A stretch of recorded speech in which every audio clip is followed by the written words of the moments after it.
Oi, gente, bom dia, paz seja convosco.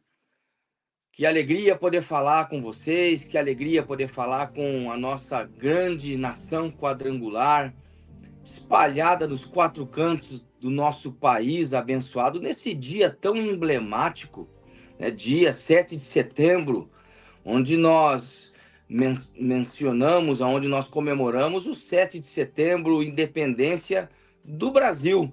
Eu quero agradecer a rica e grande oportunidade dos nossos líderes, nosso presidente nacional, pastor Mário de Oliveira, pastora Bianca, nossos conselheiros nacionais que por todos esses dias já têm estado abençoando aqui a tua vida, as nossas vidas.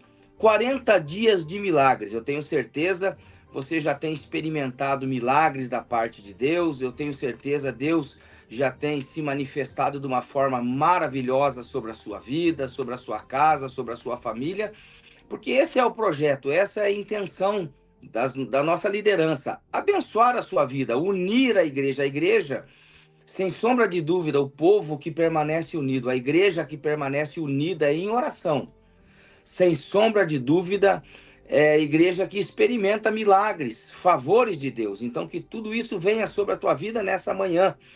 E eu tenho um tema que me colocaram para poder trazer uma palavra de meditação nessa manhã, que está lá em 1 Samuel, capítulo 16, versículo de número 7. Porém, o Senhor disse a Samuel: não atentes para a sua aparência. Não atentes para a sua aparência, nem para a altura da sua estatura, porque o tenho rejeitado.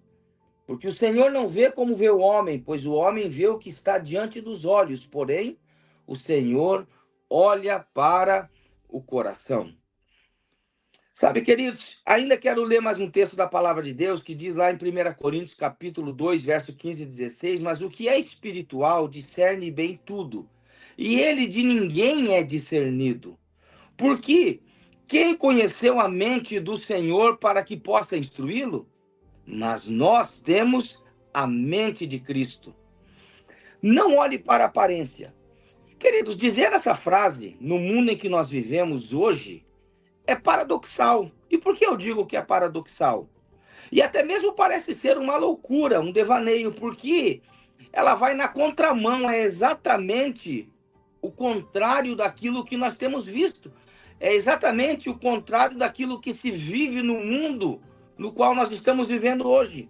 Basta, por exemplo, você olhar as clínicas de estéticas abarrotadas de pessoas, as academias, os parques, salão de beleza, barbearias e outras coisas mais que contribuem para o envelhecimento, para deixar o ser humano de uma forma mais bonito, de uma forma mais agradável, vamos assim dizer.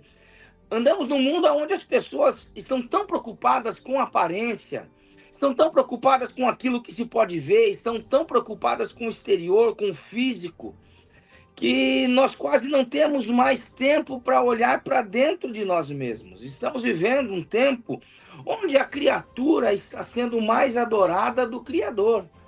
É isso mesmo, onde a criatura está sendo mais adorada do que o Criador. Hoje se prega muito a cultura do corpo, e não que nós não devemos cuidar do corpo, não devemos ter relapsos quanto ao cuidado do corpo, mas a preocupação. E o cuidado do corpo chega a beirar as raias da loucura em alguns casos, e para a manutenção da beleza do corpo, da estética perfeita, da silhueta perfeita, a aparência maravilhosa, vale qualquer coisa, a qualquer custo. Então nós estamos vivendo num mundo onde estamos mais preocupados com a reputação do que com o caráter. Sabe, gente, ontem à noite eu estava preocupado aqui pensando na roupa que eu iria colocar hoje, né, no ambiente que eu iria fazer a live. E aí, então, o Espírito Santo e essa preocupação começou quase que virar uma ansiedade. Aliás, eu creio que ansiedade seria um capítulo à parte para falar aqui também. Quando eu senti o Espírito Santo falar comigo muito claro no meu coração, você deveria estar mais preocupado com o seu coração e de como você vai estar e como vai estar o seu espírito para entregar a palavra que eu tenho para entregar através da sua vida. Então eu pensei, sobre isso, gente. Certamente você já ouviu a frase, as aparências enganam. Certamente você já falou a frase, as aparências enganam. E não é que é verdade mesmo, gente? Como as aparências enganam. Pare para pensar em quantas e quantas vezes você já foi enganado pela aparência. Quantas e quantas vezes você se enganou pelas aparências. E muitas vezes, redobre sua atenção, muitas vezes aquilo que parecia verdade, né, na verdade era uma mentira. Aquilo que parecia ser bom, na verdade era ruim. Aquilo que parecia ser verdadeiro era mentiroso. Aquilo que parecia ser uma bênção, na verdade foi uma grande maldição. Foi um laço, foi uma armadilha, ou como diz, um engodo do inimigo. Aquilo que parecia ser de Deus, na verdade, era uma obra do cão, aí, uma obra do inimigo. Sabe, vamos ao texto que nós lemos nessa manhã. Observe que Deus fala com quem? Com o profeta Samuel. E fala para ele, não olhe, não atentes para a aparência. E quem era Samuel? Ele foi o último dos juízes e o primeiro dos profetas na história de Israel. Ele foi criado por Eli, o sacerdote, lá na casa de Deus. E sabia tudo sobre a religião, sobre a igreja, sobre a obra de Deus, sobre como fazer. E por que Deus dá essa instrução para Samuel, o profeta? Não olhe para a aparência, não atente para a aparência, para mostrar para mim e para você que mesmo nós, sendo pastores, líderes, homens de Deus, até mesmo com uma certa experiência no ministério, uma experiência ministerial, muitas vezes nós podemos nos enganar sim. E quem já não se enganou por conta da aparência? Porque muitas vezes nós valorizamos a aparência, nós valorizamos muito o dom, nós valorizamos muito o talento, as qualidades, do que propriamente dito o caráter, o testemunho, o comprometimento. E por causa da tendência que nós temos em olhar com os olhos naturais e não com os olhos espirituais. Então, podemos nos enganar profundamente. Então, nós precisamos aprender a olhar com os olhos espirituais e pedir discernimento de Deus para poder fazer as nossas escolhas, tomar as nossas decisões. Efésios capítulo 6, versículo 10 diz assim: sejam fortes no Senhor. Precisamos tirar a nossa força de Deus, precisamos tirar a nossa força que vem dele, passar mais tempo com ele, comunhão com ele, intimidade com ele, para poder conhecer o seu coração.